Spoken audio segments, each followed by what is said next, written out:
Welcome back to Started from the Bottom. I'm your host, Susan Peterson. Really excited today. We have, how do you say your last name? Valverde. Max Valverde in the studio. Max is a current Shark Tank alum. He was on Shark Tank for MorningHead. He was a co-founder and CEO of FareHarbor, and now he's training to be in the Olympics for ski mountaineering, or skimo. It's a new category, right? It'll be new in the Olympics in 2026. Yeah. Okay, I want to get into all my usual questions, but first, why do you think you can be an Olympian, Max? Great question. Well, that kind of dovetails in with the whole story of basically being on your podcast. Long story short, and if you want to go back even before, we can. But long story short, I sold a software company, was living in Amsterdam with my family and 3 young kids, and we moved to Park City, Utah, and don't really have to work for a while, and was kind of looking at maybe starting another software company, possibly starting a private equity firm. But then while we're there and getting the kids integrated into a new school system, I started backcountry skiing, where you're kind of walking up the mountain, for those who don't know. So you skin, put something on the bottom of your skis, and you go up the mountain, rip them off, and then ski down. Really fell in love with that. It's almost like winter mountain biking. It was super fun. And then a friend's like, yeah, it's going to be in the Olympics in 2026 for the first time.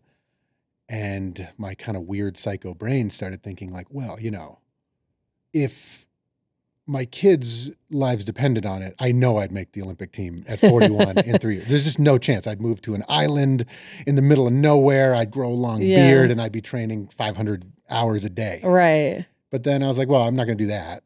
But then that was like a little inception in my brain that was like, well, I know that it's possible now. Right. So is there a way to do it with a good work-life balance where I'm still there for the family?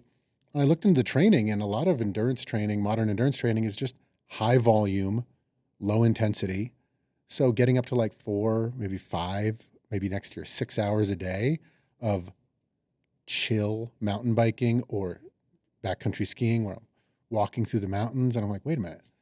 So I get to spend 30 hours a week just like farting around through the mountains, seeing all this beautiful stuff, skiing all this. I mean, that seemed pretty cool to me. I know that the current pros are, have to go to work. They got to go to school.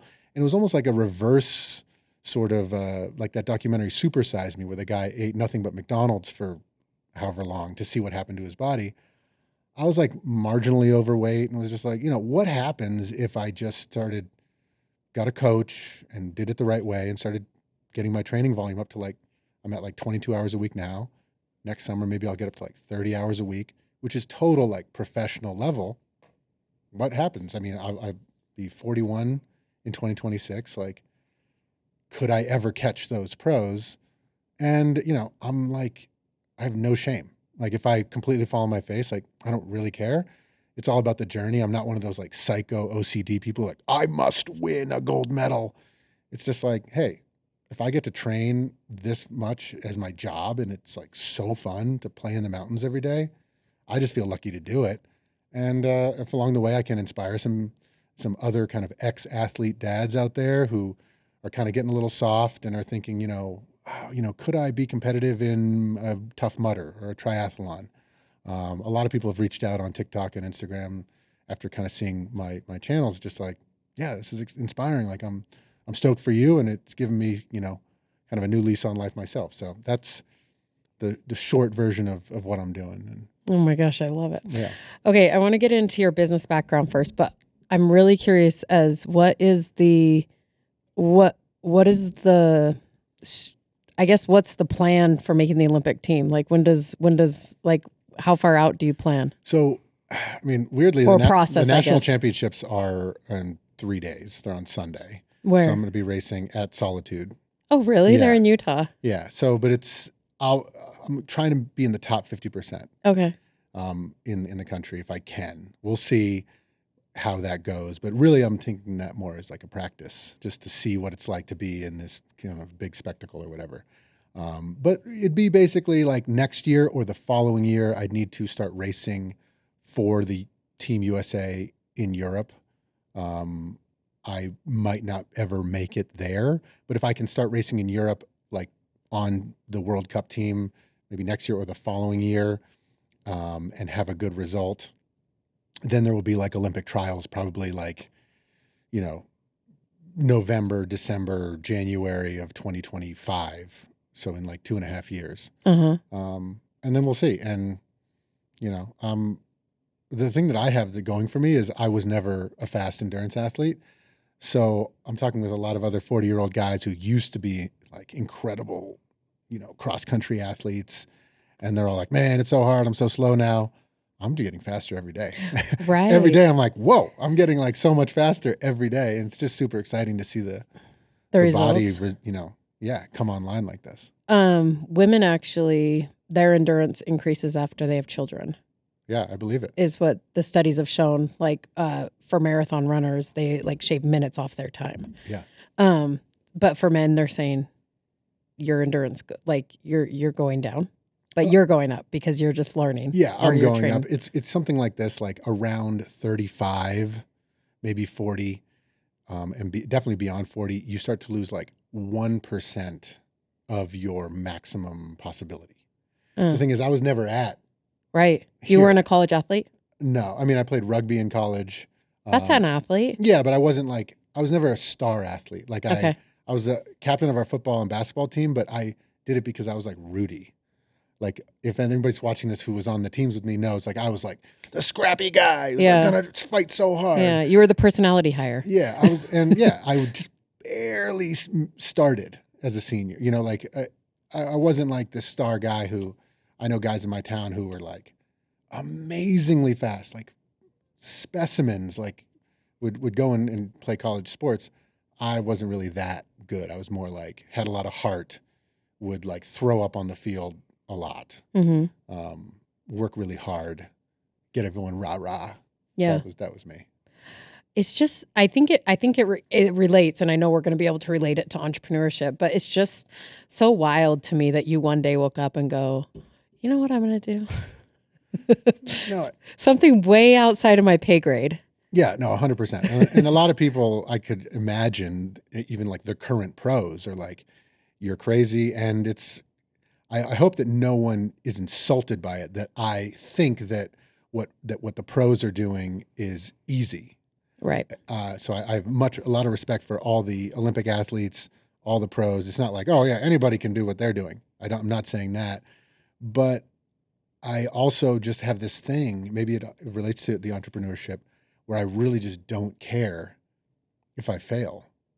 And like, I'm not embarrassed, which I think a lot of people, if we get into the entrepreneurship, are just so afraid of putting themselves out there and saying like, I'm going to do this thing. And then, oh, you fail. And it's like, that's embarrassing, but not really. Cause no one's like having dinner 2 years later, like, can you believe what Susan did? Right. She said she was going to do this thing and then she failed. What a loser. Right. Like nobody says that. Days after, no one's even thinking it. No, if anything, they're like, wow, I can't believe that they went for it. Like, what a brave person. So I really don't care if I fail. And it's all about the journey for me. I'm just like stoked that, to be honest, another side thing I've realized is like, if I was just mountain biking and skiing every day, like that's not a real good example for my children.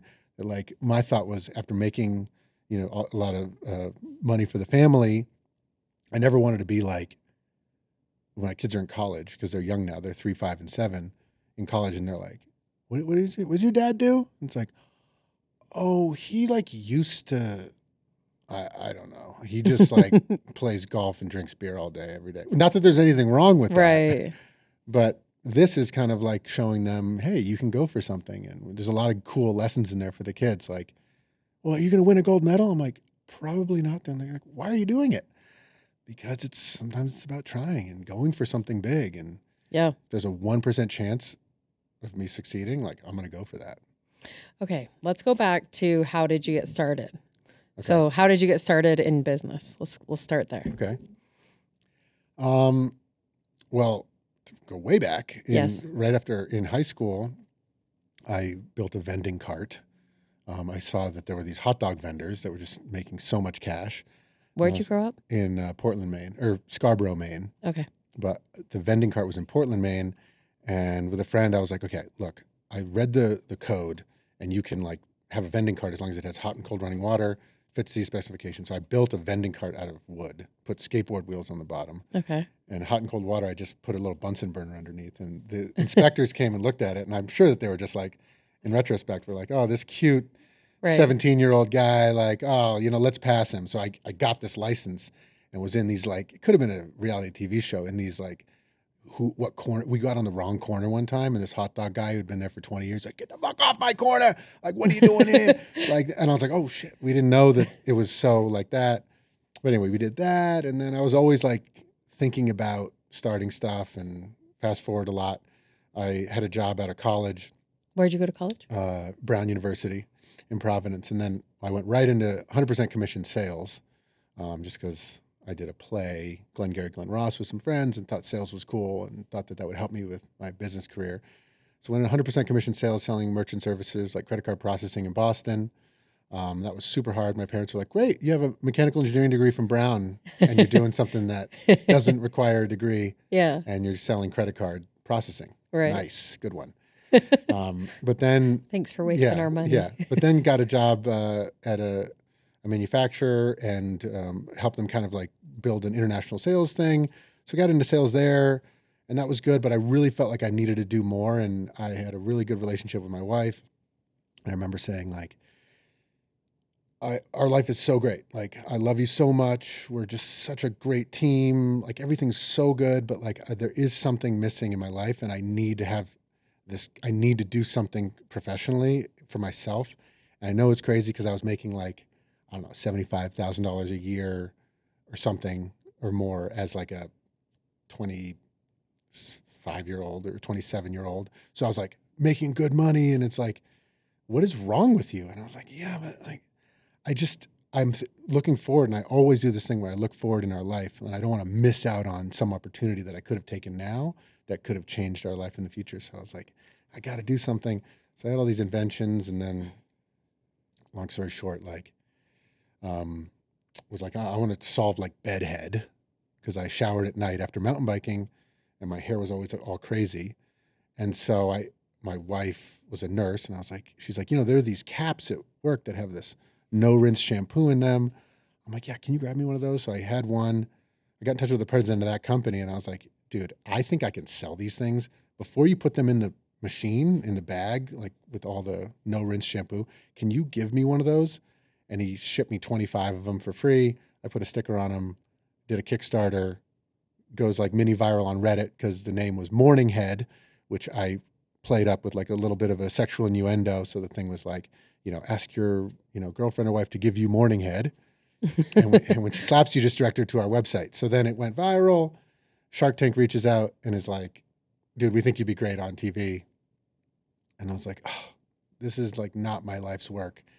And how did your parents feel about your mechanical engineering degree from Brown selling MorningHead? Well, honestly, they were stoked at that point after I got out of the. Actually, they always knew that I was going to be fine. Yeah. And I just told them, look, college for me, unless you're like a nurse, doctor, lawyer, like accountant. It's mainly signaling to an employer that like I can hack it at this top university. I also feel like it's like a way for you to grow up socially, kind of still in a safe area, but not directly under your parents' control. Yeah. Yeah. 100%. And like, for me, it was very good for networking. So my friends were all very driven, like very successful people. And through my life in the professional world, like, FareHarbor, which we eventually did, was like my best friend from college.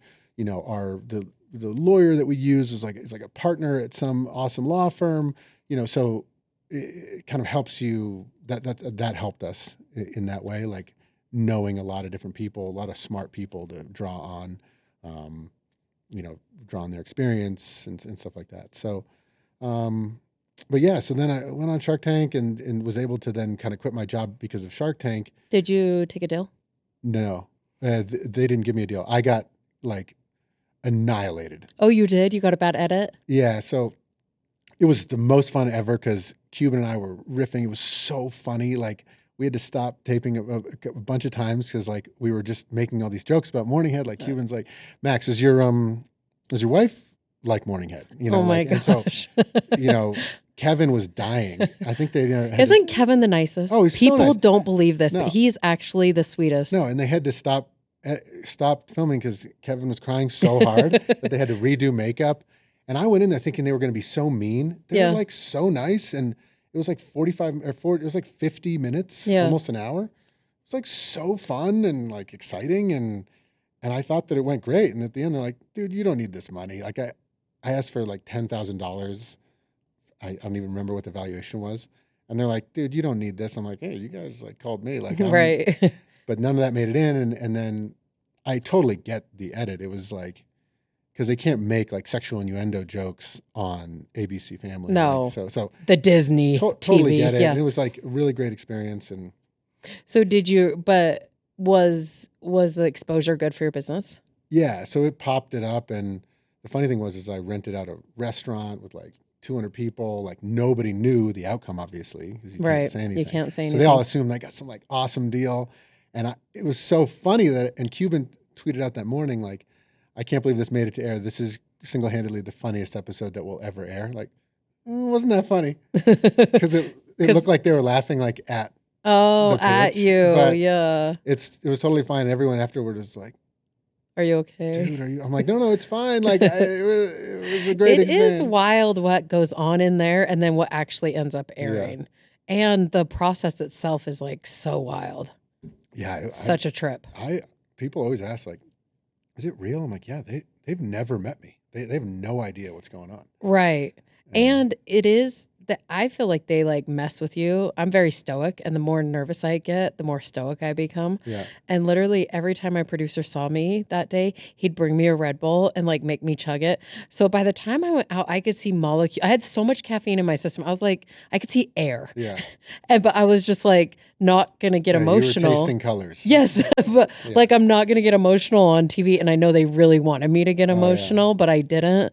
Because it's just not who I am. Yeah. But they just mess with you the whole time and try to make you uncomfortable and like try to get you to be off your game. I got a good edit, and it was great for our business. But I think even a bad edit's great for your business. It was great. It popped, and I think I was able to kind of quit my job at that point, and then it was only bringing in like our company was MorningHead was bringing in probably $40,000 a year in like profit, or that I could take as salary. I felt like I could bring that up to like 60 or 70, but it was more like a lifestyle business, and I was going to add some other stuff. But then I had worked for years, 2.5 years, to be able to quit my job and live off of my wife's salary. So in the years prior, I had spent every commission check paying down both our student loans, paying down both our cars, paying down our mortgage a little bit, putting in a new heating system in our house. And so then we were like, okay, with MorningHead's 40K, I can actually do this entrepreneurial thing I've always wanted to do. Because contrary to popular belief of like that people think I'm like a risky guy because I maybe do a lot of entrepreneurial things, I'm very like risk averse and tactical. Like I'm not a brave entrepreneur. I'm not sure what your story is with Freshly Picked. Like if you took some major jump, I'm not sure. I didn't. I like had all our finances sort of safe, was able to quit. We had infinite runway. I could have retired on $40,000 a year because our expenses were below my wife and the 40K income. So we were kind of good. That's what allowed me to join FareHarbor. My buddy started it with his brother and a few developers in Hawaii.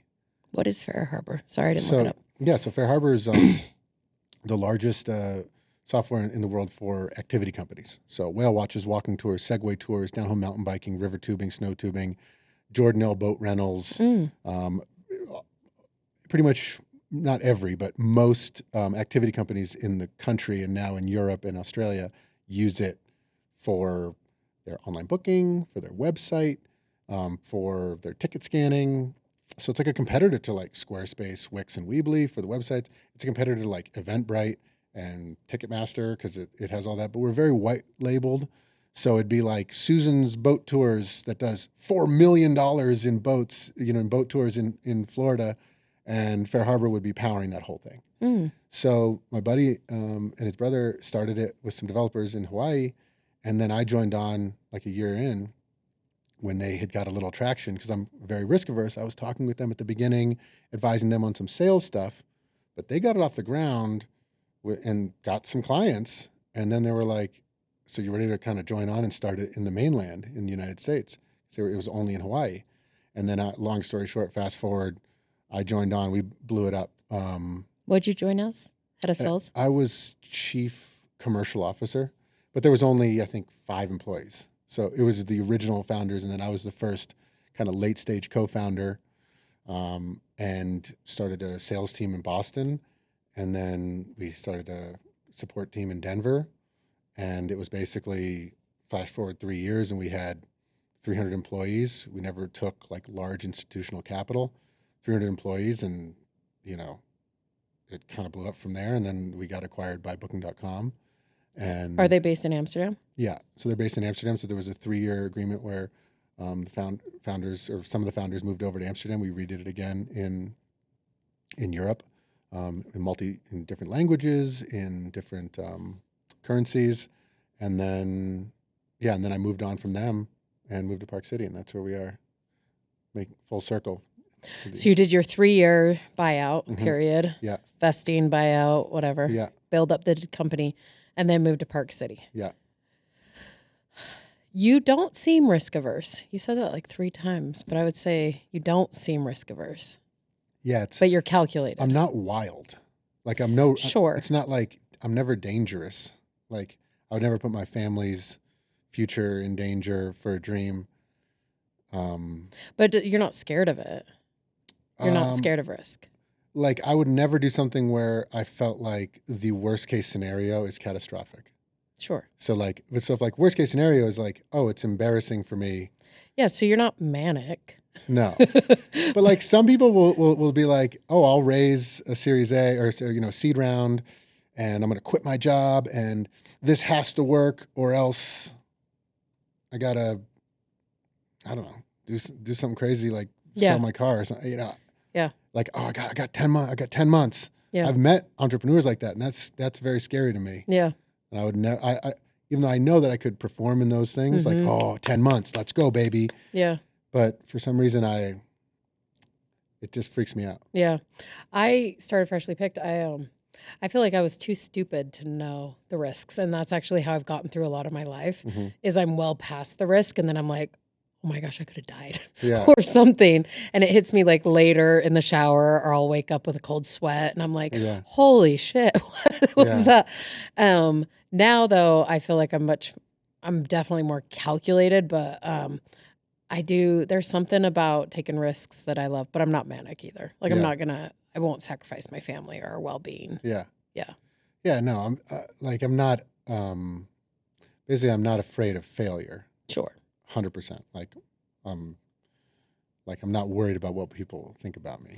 I do feel like that is though how I work with a lot of, I mentor a lot of entrepreneurs, specifically females, but I do feel like that is what people feel is risky, is a failure. Yeah.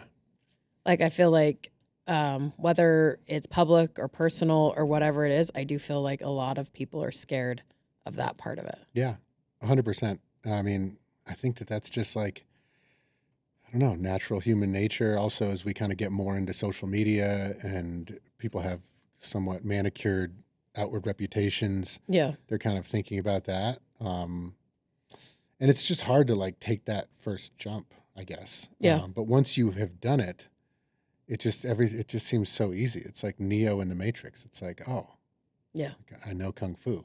Right. Like, oh, it's just doing it, because there's not a lot of people who do it. Yeah. That's what's cool about entrepreneurship.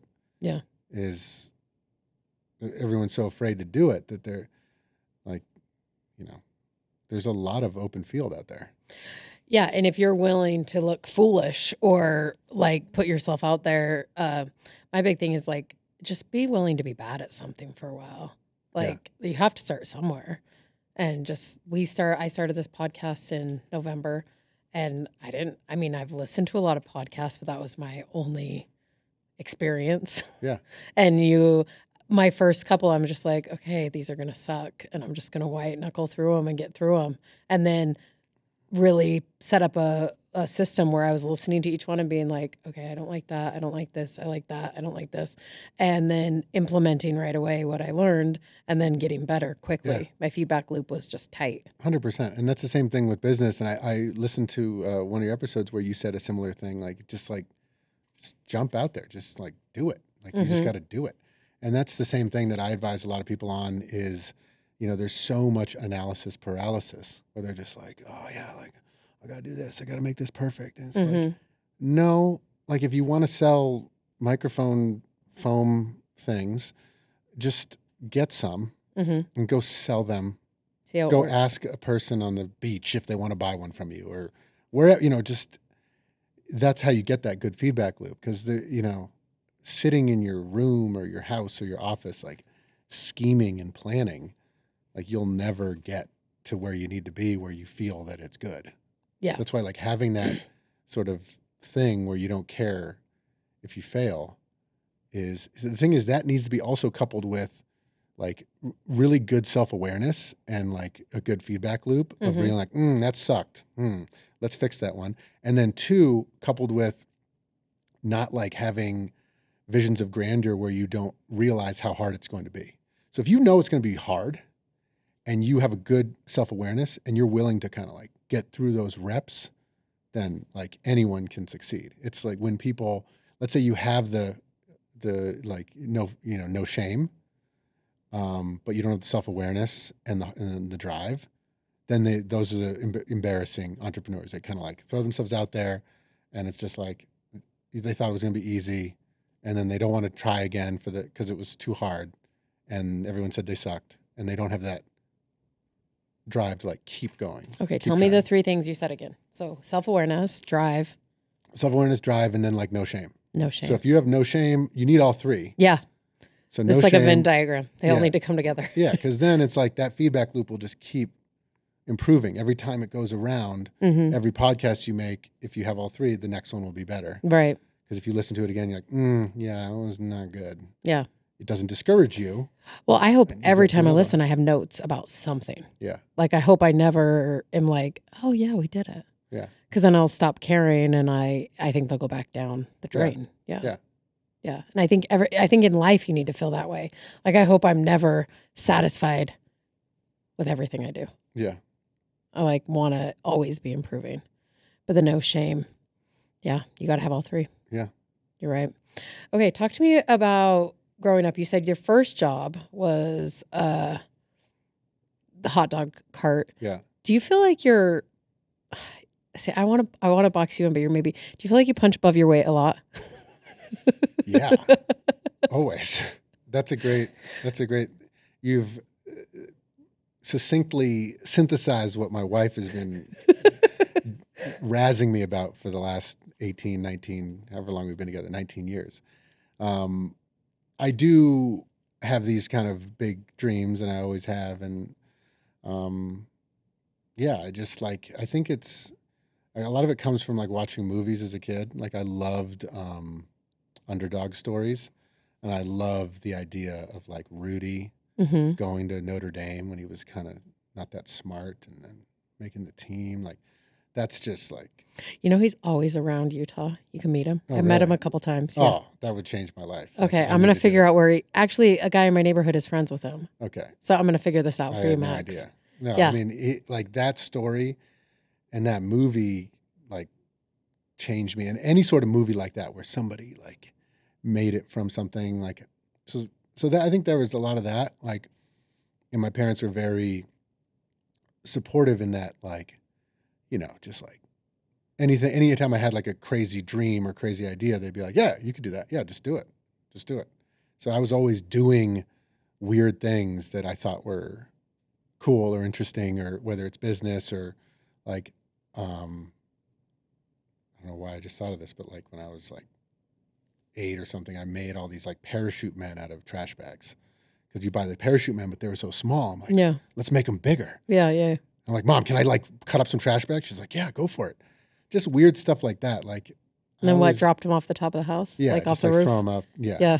And then they worked really well. It's like They floated good. Because the parachute men don't work great Yeah. The parachute's like too flimsy. Yeah. And then they don't open up right. And then you could put heavier stuff like a tennis ball. Yeah. Because they were like huge. Oops. You're right. They're like huge, huge parachutes. So Yeah. But yeah, I think I do kind of punch above my weight. I mean, I was like overweight by BMI index, and the first day I decided I was going to backcountry ski every day and mountain bike to try to make the Olympics in 4 years. I told my wife, and I was like, babe, I'm thinking I'm going to like go to the Olympics. And she's like, what is wrong with you? She's like, train one day. Yeah. Why don't you work out for one day? Yeah. Or like a week. Yeah. And then let's talk about, because she's very like normal and pragmatic and smart and like whatever. I'm very like, let's do this crazy thing. So yeah. But yeah, I think I do punch above my weight. And then you trained for a day, and how'd it go? It went well, and then I trained for a week, and then 2 weeks, and then a month, and then I got a coach, and then 2 months, and then 4 months, and then, So how does she feel now? Oh, she's stoked about it. It's just like when I have these dreams, I know that when I decide I'm going to act on it, it's like, okay. Yeah. I mess around with it in my head for like 2, 3, 4 weeks. Yeah. And then I'm like, okay, I'm going to do it. And then once it comes real, then I'll talk like it's real. Yeah. And then other people are like, I'm sure, like, oh, this poor guy. Like, he's talking about the Olympics. Like, we think you're going to make it. Yeah. We've talked about it, actually. We think you're going to make it. Yeah, that would be crazy. It'd be so fun. It'd be super fun. And even if I didn't, like, there's definitely going to be a documentary going on. If I make it and then like get a bronze medal, it's like, of course, that's like a great documentary. But even if I don't, right. If I can grow awareness for this awesome sport, like the saddest thing for me would be this sport, like skimo, is huge in Europe, especially the Alps. It's very small in America. And there are these, like the pros are like legendary guys and girls. They're like amazing. And if, let's say I don't make it, but I can grow a following of like, let's say 500,000 followers, or I get up to 1 million followers or something in 3 years. And then, I just barely don't make the team, or, that's sad. But then I can do something. I've thought about like some of the pros, like going up to them, like the end of Saving Private Ryan, when Tom Hanks, spoiler alert, Saving Private Ryan. So pause here if you, when Saving Private you Ryan, have not watched Saving Private Ryan by now. it's un-American. Yeah, well, and it's not our fault. Yeah. Yeah. So when Tom Hanks is like dying at the end and he looks to Matt Damon, he's like, earn this. And then he dies. I would say that to the pros, like, I've now had 1 million followers. Right. Everyone knows about skimo. Right. Earn this. Right. Win it for us. If you don't go to the Olympics as an athlete, I bet they'll bring you on as a commentator if you have a community. Oh, that would be great. Yeah. So either way, I think you'll be there. That is interesting. Where are the Olympics in 2026? In Milan. In Italy. No, lucky. that would be fun. And I mean, it's just such a cool sport. And the saddest thing is if it didn't become a real sport. Here's why. It's a provisional sport in 2026. So what that means is like every time that there's a host nation, they get to kind of like add a couple sports that they're good at, but they're not going to necessarily be there in 2030. Oh, so you're bringing a lot of awareness to it. And so like Italy is really good at skimo. They're in the top, they're one of the top contenders for medals. So if nobody knows about it and it doesn't even like make prime time, no one cares about skimo, then there's a decent chance in 2030 it just vanishes, just disappears. Were you big in the Super Bowl this year? I watched it. I think a ton of people got interested in it because of the Kelsey brothers. Mm-hmm. Were you aware of that story going on? No. Okay, so there's one of the Kelsey brothers. There's two, obviously. One is the center for the Eagles, and then the other one is a tight end for the Chiefs. So it's the first time the boys have ever played against each other in the Super Bowl. And their mom was just like this Midwestern, like, mom who had a jersey that was half one boy and half the other. And I looked at the stats post Super Bowl, and they've been slowly declining, and it's up above what it has been. I don't remember the numbers, but I think it's a large part due to the human interest story, which is for the first time ever, we have these brothers playing each other and they're so sweet. Like they really loved each other and would just say the nicest things about each other and not mean things. And their mom got like brand deals out of it. Like this whole thing happened from it. And I think I became interested. I never cared about what a center did before, but now all of a sudden I'm like, wow, he's a really good center. Yeah. And so I became interested in it in a way that I hadn't before. And I think a lot of people had. And I think probably what you're trying to do with skimo is like, if I can get enough people interested in my journey, then I can get enough people interested in the sport. Yeah. And if people are screaming, hey, Olympics, show us skimo, they're going to show it. And then it becomes a sport long term. 100%. And like, I know that skimo, or especially backcountry skiing, is going to be massive in 20 years. It's growing like way faster than alpine skiing is. Do you think it's because alpine skiing is so expensive? Like, could be partially expensive. COVID had a huge bump because a lot of things were closed, and so people were like, "Oh, I just can go in my backyard here," or it's also like a lot of people getting kind of fit. So it has to do with like a sport aspect.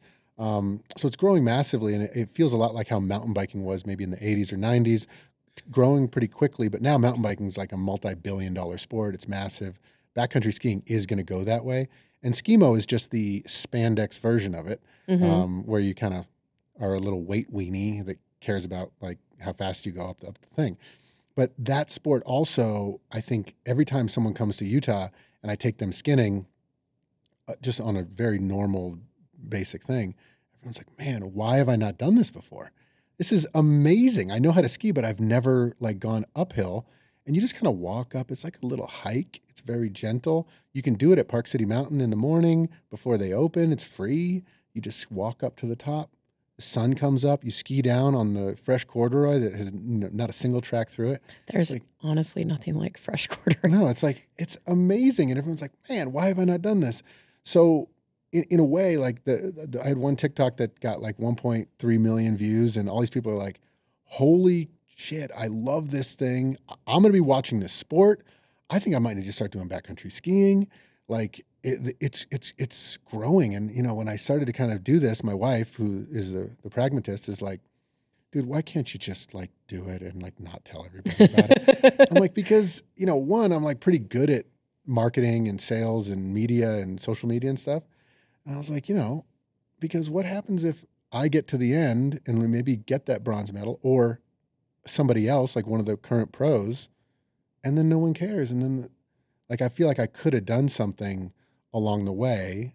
And so I started throwing some posts up, and people are like, yeah, people are interested in the journey. Like there's a lot of different aspects. One, the skimo, the backcountry skiing, but then also just like getting fit and being kind of like, prioritizing business over health for a long time, getting a little overweight, and then like just seeing what the body can do. Because I think a lot of times as we hit 40 and beyond, it's like, well, body's shutting down. But I think it is what it is. Yeah, a lot of it I think is lifestyle factors. Mm-hmm. We're just busy. Got a lot of kids. Got a lot of shit going on. Yeah. And it's like I have this unique, lucky situation where I don't have to work during the day, so I can do this. And all I'm trying to do is just kind of like show like that it is possible. Now, I'm not saying like, look, do what I can do. Because of course, most people have to like work all day. And it's like, I know it's a unique situation, but it is something that I'd say hundreds of people have reached out and DM'd me that like, it's just inspiring. Like I used to play high school football. I used to be a sick athlete. I'm like, 270 pounds now. Like, you give me hope that like, I'm going to do a triathlon. I'm going to do a marathon. Like, there's still an athlete inside me. Cause I think a lot of a popular culture in America is like, yeah, you just you lose it. That was when you were 18, but it can, be reversed. My friend he's a college athlete. He graduated last year. And he just started cold plunging and CrossFit. And I'm sure there's a tract from college athlete to like CrossFit cold plunger. Yeah. There has to be a study done on it, I guarantee. Because it's like kind of the same thing. When you're an athlete, it's so regimented and you don't even realize that, because like getting into regimen, to your point, when you're in your 40s with children, with a house going on, with responsibilities, unless you're willing to sacrifice sleep and or time at home, it's like really hard. Yeah. Oh, 100%. And so to get into a regimen after life kind of catches up with you, I can't even imagine. I wasn't a college athlete. Yeah, no, and it's like disheartening also because especially if you were elite.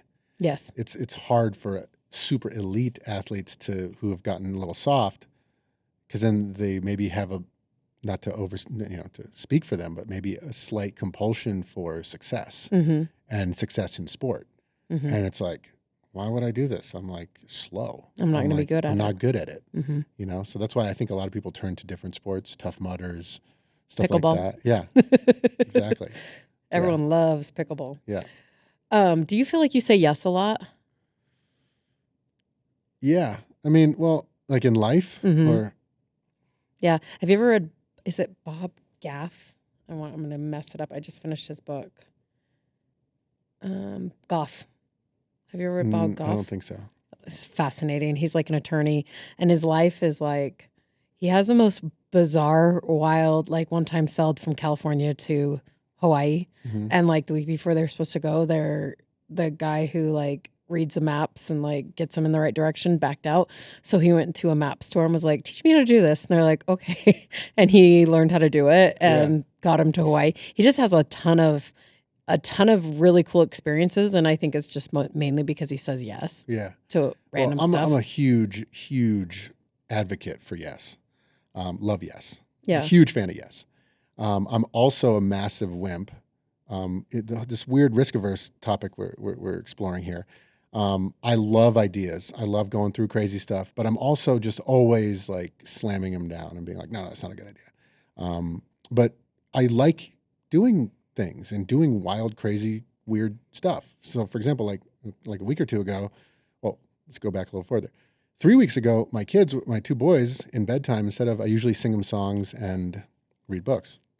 We switched to doing Let's Talk About Skiing. So I lay in one of their beds and they're in bunk beds. And so we just talk. And it started talking about skiing, backcountry skiing. They want to know about skimo. I'm talking about skimo, telling them about the Olympics. Said, no, I'm probably not going to win a medal, but like it's about, no. Next thing we get to, somehow we get on a topic of like, wait a minute, you can go camping in the winter? I'm like, I've never done it, but you can. And they're like, whoa. So we talked about winter camping for like 3 weeks. And they're like, how would we ever do that? And I was like, well, we would need to establish a, training program. And what it would be is level 1 certification is we're going to camp 30 feet from our back door. If you don't know about Utah's snow year, we have like 7 feet of snow in our backyard. Especially in Park City. It's insane right now. It's like 7, like you walk in it, if you're not wearing snowshoes, you'll fall up to your crotch, and you can't touch the ground. So I was like, yeah. So level 1 is sleeping 30 feet behind the backyard. Level 2, we're going to sleep on top of that mountain, like a 30-minute hike from our house. And at that point, we all have our winter camping certification. We can go on a multi-day backpacking trip in the winter. And we've never been backpacking in the summer. We only do car camping with a blow-up aero mattress. But I was like, okay, let's do it. And they kept asking, when are we doing this? I'm like, all right. And we did it with like a 4-season tent from REI. We went out there. It was a low of like 7 or 8 degrees at night. It was cold. Did you guys stay out all night? Yeah. Wow. It was serious. I was terrified. I had my sleeping bag like this. Yeah. And I had less layers in them because I didn't want to be warmer than them. So I wanted to be colder than them so that if I got cold, I would check on them. But I was freezing. You could just see my face, like just my nose. And I go to kind of wake up at like 1 a.m. I'd only slept for like 10 minutes. I like touch one of their noses and they like wake up with a nightmare. Like, somebody touched me. I'm like, it was just me. It's just me. I'm like, are you cold? He's like, no, I'm fine. And then the other one, I touched his nose and I threw him into a 10-minute nightmare. He's like, what's going on? I'm like, dude, it's okay. It's okay. Like, are you cold? He's like, no, leave me alone. And I didn't get a wink of sleep the whole night. And then I started thinking like I'm suffocating them. It's a 4-season tent. There's no ventilation in it. So I just like opened up the vents. Oh my gosh. Because I Googled it. Oh, dude, people ever suffocate in four season tents? Do they? If it snows so much, you can get like buried in the snow. Sure. But then, someone had died that way. So I was like, oh, I better open these vents. So I opened 2 vents, and it went from being like 25 degrees in the tent to like 8 degrees in the tent. My gosh. And it was just, and when you're not moving, 8 degrees is colder than cold. So freezing. So, but now you guys have your first certification. Yeah. We're going Who gave it to you? Did you write it down? No, I didn't, but I should. And we're going to do level 2 maybe when it's a little warmer. We'll go up to the top of a local mountain near our house. And backpack in. Yeah. Oh my gosh. Wild. What do they call that camping, Abby? Like the scouts when they go. It's like, I don't remember. My husband goes on them sometimes with my son. Yeah. But like, so I say yes to stuff. I'll find a way to make it safe. I don't like saying yes and then putting us in weird situations. Like I don't like scary situations or dangerous situations. I'm risk averse for safety. Yeah. But outside of that, like, we do all kinds of weird stuff. And it just takes you on fun adventures, I think. That's amazing. What's one lesson that you learned either early on in your training or early on in your entrepreneurship that you would say is still true?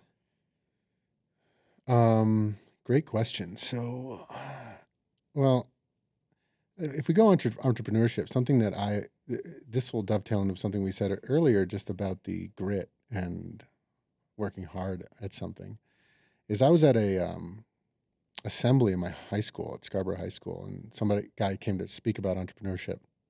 And I remember this one quote. He said something like, if you want to be an entrepreneur, you got to be able to work at least some 80-hour weeks. And so if you are an adult someday and you're working 40 hours a week, or maybe this wasn't in high school, maybe this was after high school.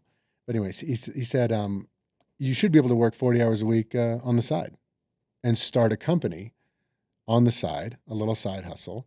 And then if you can do that, then then you're ready to be an entrepreneur. So I've always thought about that. Another one that is similar to that is anything can be done in an 8-hour day. Like you can just get anything done. If you just have a full 8-hour block, like you can solve anything. Mm-hmm. So that sort of thing, just knowing that like it was going to be hard, and that I kind of then morphed it in my own head that like, here's a little soundbite for me is like, you just got to beat the other person that's like you. So like when I was doing FareHarbor, I always thought of there was 100 other softwares doing what we were doing. And I was like, okay, well, each one has a max. And I just got to be like better than them, whether that's working harder, smarter, faster, closing more deals, being better. I just got to if I beat all 100 of those maxes, then I will be successful. And I used to say that to our sales team. We had like 80 sales reps, and we had a morning meeting where I'd stand up and kind of do like a rah-rah, like Rudy thing. Mm-hmm. And I'd be like, picture the, Samantha, picture the, Teddy, picture that person at every other company. Can you beat that person? And so it just kind of like trying to manufacture that sort of grit. Because it wears away. Yeah. You know? Like it's easier said than done. Yeah, work an extra 40 hours a week on the side. For me, the only way I always did it was like making up a little like movie montage in my head that like, oh, like this is the part of the movie where it's the montage. It's like the music's playing and it's just like showing me like at night working on these side companies. Oh, look how hard he's working. Like, you love a good narrative, huh? Yeah, it has to. I needed to keep reselling myself. Yeah. Something I used to say in our sales team is like, everything's always on closing. You close a deal, you think it's closed, you go back the next day, it's like, oh, fell apart, partnership fell apart or whatever. Because everything is always on closing, even in your own mind. Yeah. So it's like, oh, I want to do this Olympic thing. Well, yeah, tomorrow I'm like tired and I'm like, I don't really want to do this. You got to re-pump yourself up. Like, why are you doing this? Mm-hmm. It's very normal for things to start, losing motivation, unclosing. Yeah. And just always having that feedback loop of reminding yourself why you're doing it. Yeah. Oh, I love it. Yeah. Okay. So what's some advice you would give young Max? Okay. Or someone starting out? Well, I'll give young Max first. Young Max, what I would say is like, you start something in college, because I feel like through life, you always think you're busy until you reach the next level of busyness. So it's like, in college, I was like, oh man, this is like so hard. I'm like so busy. But like, I wasn't. Yeah. At all. Right. Could have started so many companies, and still had fun. Yeah. And still, still would have been great. But I don't regret anything in college. I actually loved how I handled it. But there's so much stuff in there to start companies. Right. And then I guess to just young entrepreneurs out there is just like something you said on one of your previous podcasts is just like, do it. Just do the thing. Sell a product. Make $1. Mm-hmm. If you want to like sell pillows, just sew a pillow and go sell a pillow somewhere. Yeah. And if you can do that, then you will learn so much, and then you'll feel so stoked that you made $12 that it's going to feed you. Yeah. So just like do it. Make money. I love it. Okay, we're going to do some rapid fire questions. What's your favorite ski resort? I like Deer Valley.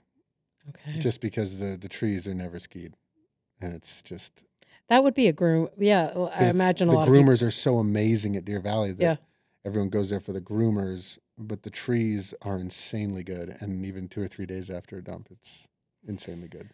I don't ski, so I could never. Well, I'm going to switch to skiing. Oh, you snowboard? Yeah, I didn't go to college, actually. I lived in Vail for 4 years, and I just snowboarded and worked the après shift, and it was beautiful and wonderful.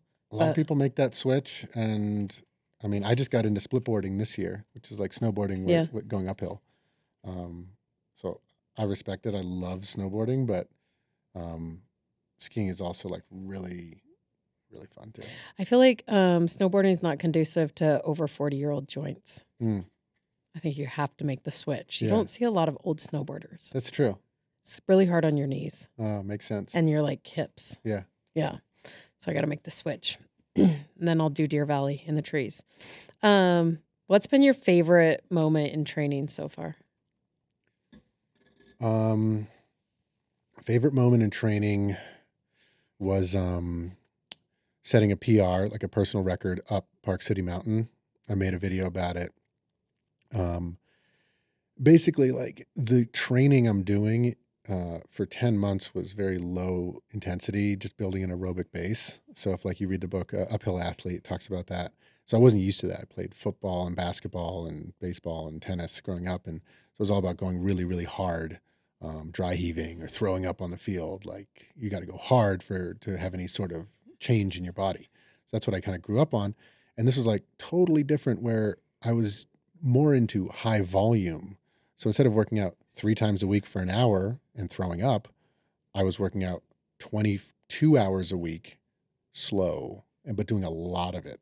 And so what happens is your mitochondria starts to change. How you use energy starts to change. You start to use more fat as opposed to more carbs. And that's like how like the, Kipchoge just set the marathon world record sub 2 hours. He like runs like, I'm going to like butcher this stat, but he does something like 80% at like a 10-minute mile, which for him, for me is like a walk. I mean, for him, that's like him walking. Right. He's going so slow. He can run a sub 5-minute mile easily. He's running at a 10-minute mile. So it was weird. I never used to think walking or slow exercise was exercise. So I did that for 10 months. It was kind of hard because I was like kind of a little intense sort of guy. I asked my coach, I'm like, hey, can we put in some like fast things where I can see how I want to track my progress? And my coach was like, dude, shut up. No. What you need to do is have a goal, make a plan, forget the goal. So I did that for 10 months, which was very hard for me, but then just was doing it. And I didn't really get any faster. But my recovery went through the roof. And so I was able to do these like long things. And then whenever we did get into specific season, which is like right now, where I'm doing 5 days a week of like really hard stuff for 1 hour and then 2 or 3 hours of easy stuff. But that 1 hour stuff, I'll do like a 4-minute interval where I'll run up the mountain as fast as I can and be like exhausted, like dry heaving, like dead. Last year, if I did that, I would be inconsolable for 2 hours. Like you couldn't talk to me. I'd be like all messed up, and then I'd be sore for like 2 days. Now I can do that, and then like 90 seconds later, I'm back to baseline. And that was like 10 months of work just to let me do that. And then like, that's how I started getting faster. So at the beginning of the winter, I started skinning up, going as fast as I can. I'm like, I'm slower than I was last year. What the hell? But I was able to put in much harder work for the last 2 months. And then now I'm like way faster, and I PR'd up the mountain. And I think I got like 8th all time out of like 1,700 people who've done it. So it's like, I'm not anywhere near the World Cup guys. Like these guys are like supreme savage athletes, but I'm no longer like a joke. I feel like I'm like now entering their orbit. Yeah. And it's like, okay. You're on the bubble. Yeah. I'm like, I'm here to play. Like, love it. And I've only been doing it for a year. Like, give me another year. We'll see what happens next year. I love that advice, which is set a goal, make a plan, forget your goal. Yeah. And I think it works for just about anything, because nothing's really going to make you feel better than doing the work. Like you just have to put in the work. And then also the tiny progress is worth way more, I think, than like taking huge leaping. Like it's like tortoise and the hare kind of thing. Yeah. Like you just get after it slowly. But did you feel like you were like waiting at the like starting gates and just like... I did it first. Yeah. And I love like getting faster and seeing that on Strava. If people don't know, it's like a website or an app that like tracks how fast you bike or run or Can we ski. follow you on Strava? Yeah. Or are you just Max Valverde? Yeah, if you just Google Max Valverde, or if you go to the Instagram or TikTok, there's a link tree to cool. it. But yeah, so like people follow and we'll see what's going on in there. And it's like, I like to see progress. And what was really hard for me is mentally changing my mindset from like always seeing progress to being one of those people who just enjoys the journey and trusting in the process. Like I trust that everything that my coach is saying, like he's like, it's going to work. Just put in the hours. Yeah. So it had forced me from changing from like always needing to see progress after every workout. How fast did I go? To being like, no, you know what? I'm going to pick a really cool route. I'm going to go mountain bike from Deer Valley to Canyons. Could I even do that? Cool. And I'll put in a podcast or an audiobook that I haven't listened to. And then I'm like, whoa, that was like a really fun day. I just biked all the way across Park City, 25 miles, like 4,000 feet of vertical. And it wasn't fast and I didn't do it. I got no like feedback from that. Like it's not like, oh, wow, you set some record. It's like, no, I did it pretty damn slow. You put in your reps. But I loved it. Yeah. So it changed from how I, what I needed out of every day. I love it.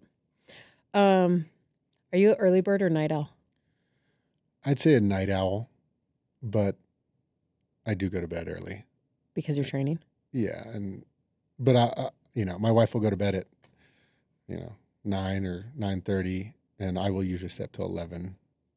But then if I don't have anything the next day, and, I've been known to go past the midnight hour, if there's a good TV show or something. What are you watching right now?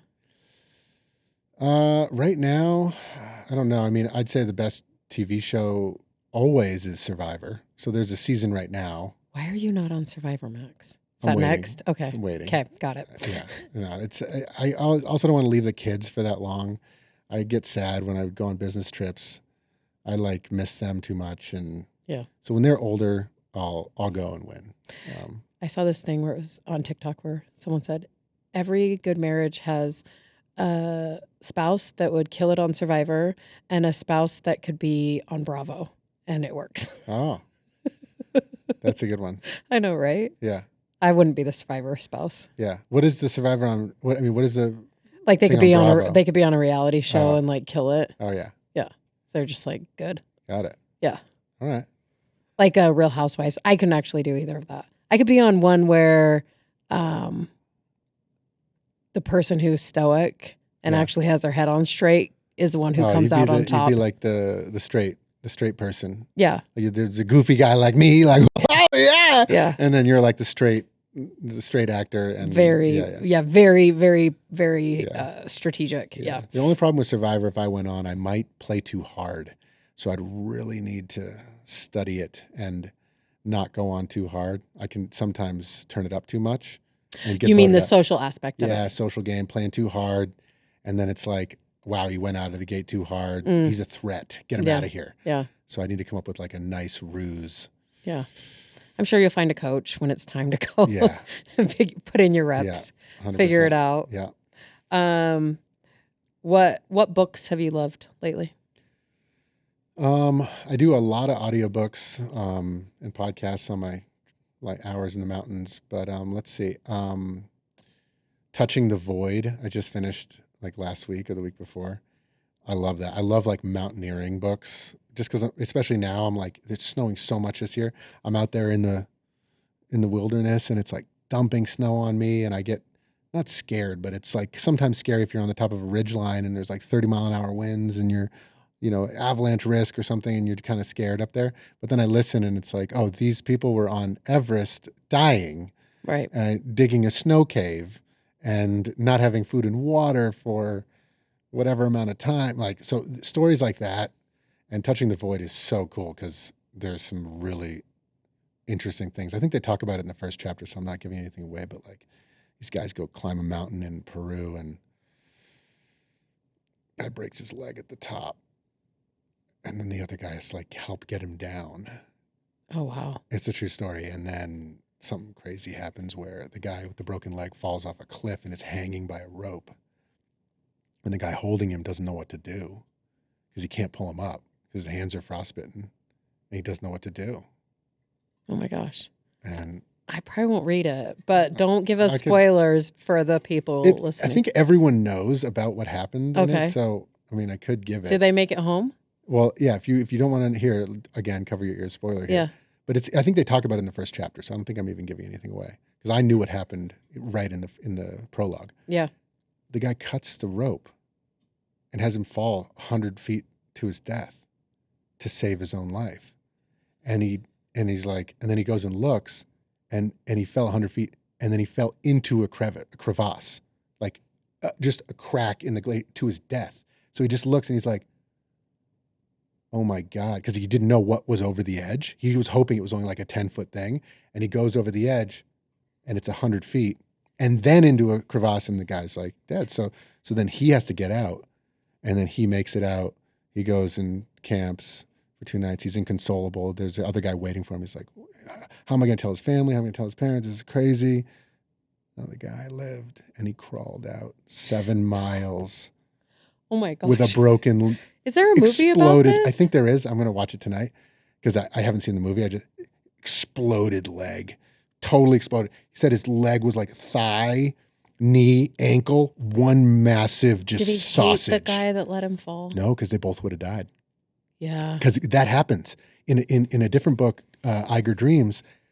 Guy, same situation. He won't let go of his buddy. They both die. Yeah. Because he dies and then the guy hanging dies. I never want to put myself in a situation where I have to make that decision. No, and I'm reading all these books and my wife, who now you know well, is like, don't get any ideas We're here. Not doing this, No, Max. see, that's the risk averse wimpy guy.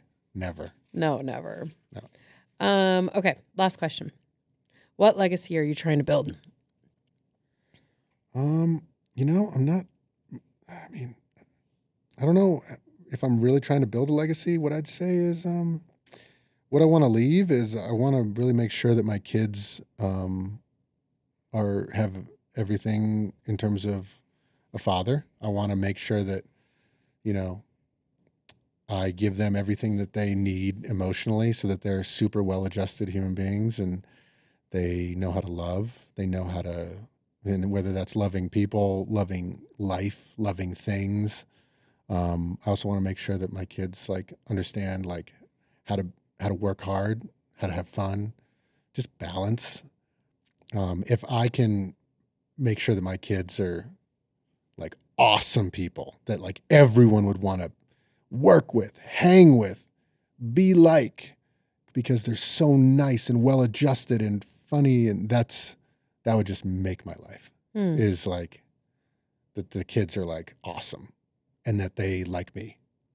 Yeah. That like we're buddies when we're older. Yeah. Yeah. I love that. Well, Max, thanks for coming on. Yeah. No, thanks for having me. It's super fun. This was awesome. Yeah. Come back anytime after I win the gold. So. Yeah. No, we're planning on it.